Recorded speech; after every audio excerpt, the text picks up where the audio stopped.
Agri-Worlds. Welcome, gentle listener, I am Voldemort, your faithful servant, and I wish to introduce you to the forces, factions, and important features of the Warhammer 40k universe, the grim darkness of the far future, where there is no time for peace, there is only time for war. And today, we shall take a brief look at some of the most important planets in the entire dominion of the Imperium of Mankind. They are the life's blood of the race and the empire that supports it. Of course, I can only be speaking of agrarian or agri-worlds. And so, as usual, for the very basics, let us lean on existing wisdom. To quote Agri-Worlds. An agri-world is a planet of the Imperium of Mankind, entirely dedicated to the production of agricultural goods. Many planets of the Imperium, such as Forge Worlds and Hive Worlds, are completely incapable of sustaining the sheer number of people who live and work on them. To feed these people, as well as the vast armies of the Astra Militarum, many planets have been completely transformed into giant farms. Most of these planets have populations of less than 100 million people, and possess only a few major cities. These farming planets, in their own way, are as vital to the Imperium as its hive cities. They are given over entirely to the production of food, which hive worlds cannot produce in sufficient quantities to keep their huge populations from starving. Many a world has whole continents given over to livestock or fields of crops. Some agri-worlds are covered in oceans teeming with fish, and a few are far stranger. Worlds covered with edible fungus, scoured by swarms of nutritious insects, or are gas giants whose upper atmosphere layers are home to flocks of edible or egg-producing flying creatures. A few plants are used solely to provide clean, potable water to nearby hive worlds. Agri-worlds are sometimes ruled directly by the Adeptus Administratum, rather than by their own local planetary government, to help ensure that their produce is grown and harvested with maximum efficiency. Life on an agri-world. Those who toil on agri-worlds provide the Imperium's countless billions of subjects one of their essential resources: food. The Adeptus Administratum classifies planets to this task based on desirable climates, native livestock, or other natural factors. On other agri-worlds, artificial aspects dominate, such as sheltered hydroponic lakes, floating fields suspended in hollowed-out planetoids, or algae vats buried deep within irradiated mountains. In all cases, their populations are devoted to a single cause: feeding the Imperium.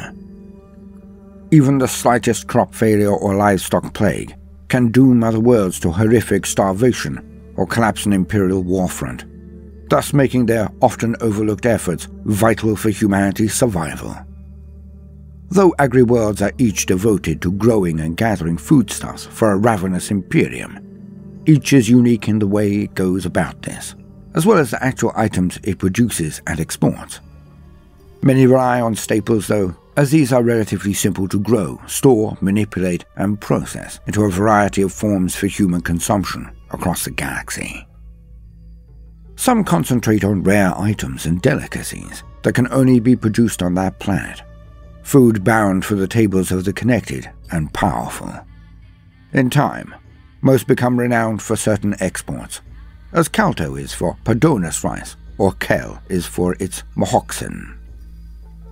Few agri-worlders, however, share in these bounties from their cultivated fields or packed corrals, and often subsist on discarded grains or meats unsuitable for processing.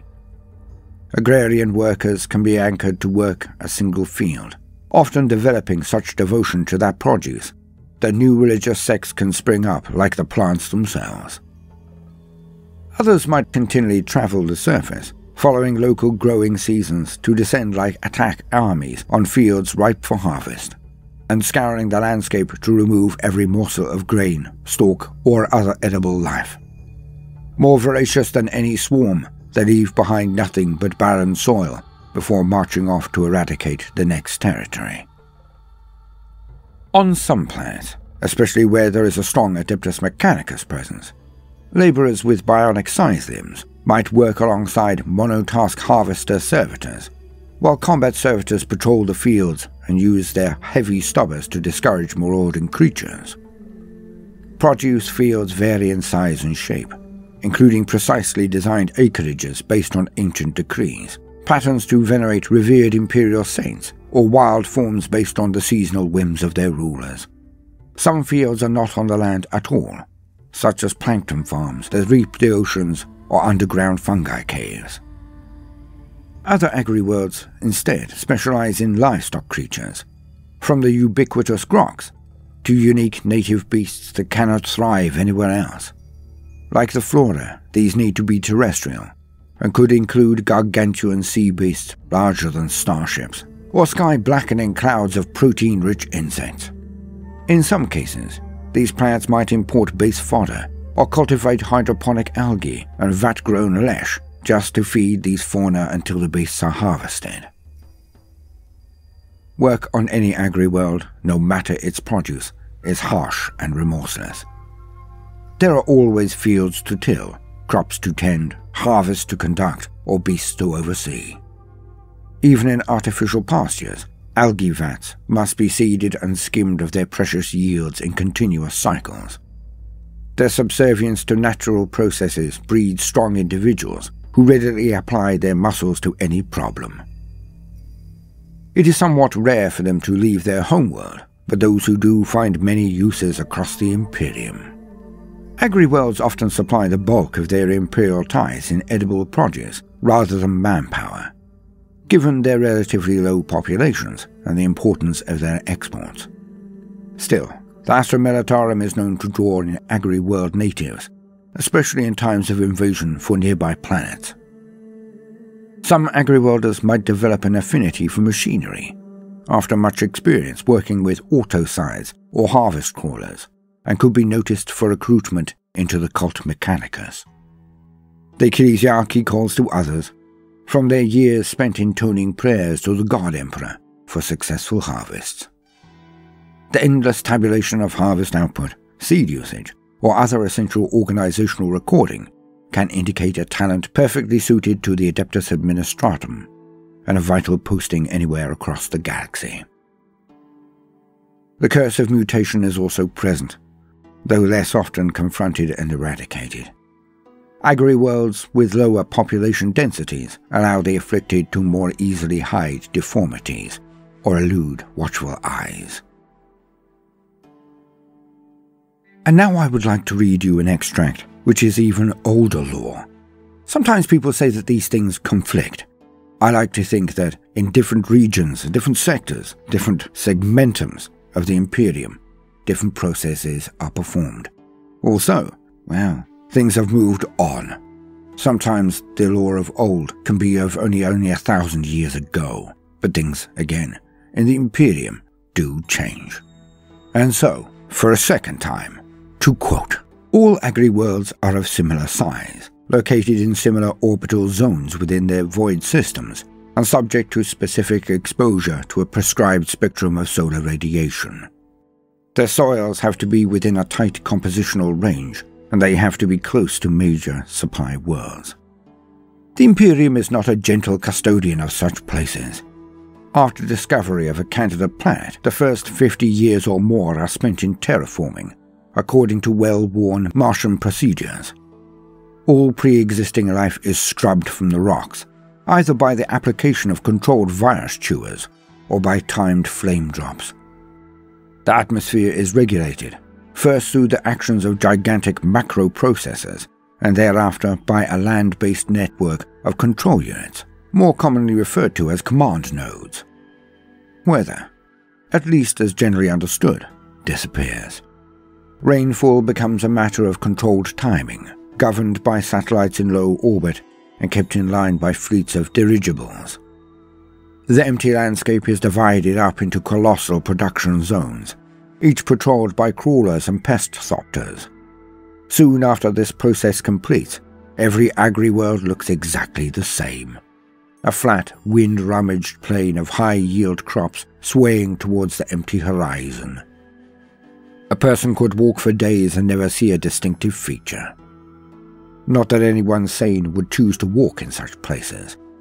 The industrial fertilizer dumps are so powerful that they can turn the air orange and make it impossible to breathe unfiltered. A single growing season exhausts the soil completely, requiring continual delivery of more sprays of nitrates and phosphates, all delivered from the grimy berths of hovering dispatch flyers. The entire world is given over to a remorseless monoculture, with orthogonal draining channels burning with chemical residue, and topsoil continually degrading into flimsier and flimsier dust. But that does not matter. A planet can be driven like this for thousands of years before it eventually keels over and becomes a death world. The quality of the crops gets steadily worse, but the quantity can be sustained almost indefinitely, assuming that supply lines are maintained and imports remain consistent. At the end of every season, the great harvester leviathans are stoked up and dragged from their pens and let loose on the grey fields, smokestacks belching and tracked undercarriages sinking deep. These massive creatures of high-sided metal and intricate pipework, the smallest of which are 100 meters long, crawl across the blasted prairies, sucking up every last speck of pallid grain and piping it directly to antiseptic internal hoppers. Fiedlanders come down from high flight, dock with the still trundling leviathans, and extract the raw material, from where it is taken into the city-sized processor vats, blasted with antibiotics, smashed, burned, crushed, then stamped and packaged. Once ready for transport, containers are dragged up into orbit aboard swell-bellied landers, ready for transfer to the void-bound mass conveyors which deliver the refined product to every starving hive world and forge world in their long circuits. There is a quaint tradition in the various propaganda departamentos of the administratum of marketing agri-worlds as quasi-paradises, free of the squalor and overcrowding of a standard urban station, and full of bucolic ease. Vid cards are dropped into communal hab-warrens, extolling the virtues of a life lived outdoors with the sun on your back and a ruddy-faced boy or girl, subject to preference, by your side. In reality, life on the agri-world is as unrelenting, backbreaking and monotonous as the vast majority of other imperial vocations. There are no trees laden with glossy fruit, only kilometre after kilometre of hissing corn. There are no gentle strolls under the warm sun, only punishing work details in rad suits, leaning into the dust-laden winds that howl around the equator with nothing to halt their rampage. Once the new arrivals have made planetfall and found this out, it is too late. Crew transports arrive on agri-worlds full and leave empty. There is a saying amongst the indented workers, you come for the soil, you end up a part of it. End quote.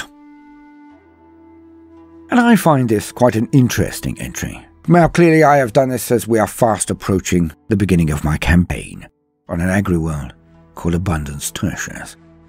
But realistically, I like to show this, especially at this time of year because, well, it is barren outside, it is winter. So it is nice for us to think of warm suns and huge, almost unending fields of corn. But realistically, the two different situations here, one where every single agri-world is the same, versus the other, where they are specifically tailored, where their natural resources are absolutely harnessed. I feel that they are probably both actually real. Some worlds which have been found by, say, the Mechanicum, or the administratum of a certain region would then perform the tasks and the alterations which we have noted in the second entry.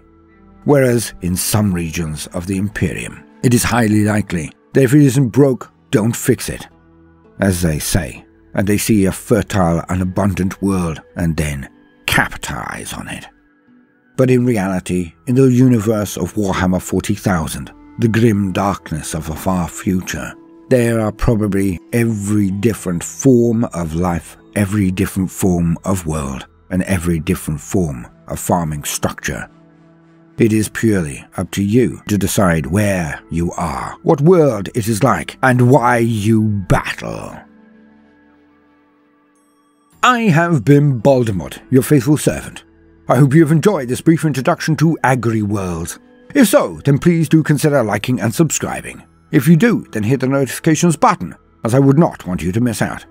You can also not catch me on Twitch or on any of the other silly things, like TikTok. I'm definitely not on that.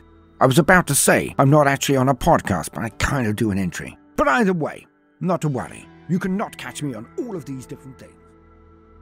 If you see the worth in what we are doing, then do also consider joining our Patreon, which I am actually on. There's a link in the description. Or giving the video a share if that is beyond your present scope. It would be a great boon. Now, no matter what you do today, do try to make some time for fun. Toodaloo.